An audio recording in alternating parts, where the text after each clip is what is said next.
Traditional floor markings wear out quickly, leading to frequent replacements.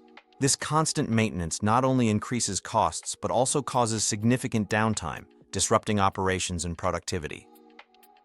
Moreover, traditional methods lack flexibility. They can't adapt to changing environments, making it challenging to maintain safety standards in dynamic workplaces. Safety projectors revolutionize facility safety by using LED or laser technology to project messages.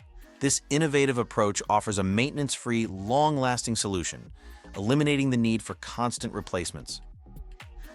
Customizable lenses allow for tailored safety messaging, ensuring that each facility can address its unique safety needs effectively and efficiently. Safety projectors help facilities comply with OSHA standards by ensuring clear, visible markings for aisles and hazard areas. This compliance is crucial for maintaining a safe working environment. Durability is a key advantage of safety projectors.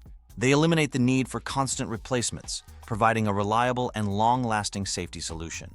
Scalability is another benefit. Safety projectors are suitable for any facility size, allowing for easy expansion as safety needs grow. Effectiveness is paramount. Bright projections improve safety awareness and compliance, ensuring that safety messages are seen and understood by all. Projectors support the use of color coding, enhancing safety compliance, and making it easier for employees to recognize and respond to potential hazards.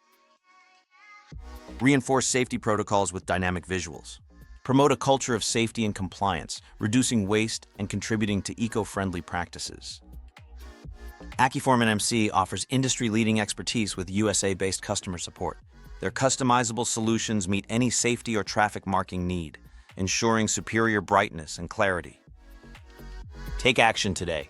Transform your facility's safety culture with AccuformNMC's innovative safety projectors, ensuring a safer, more efficient workplace for everyone.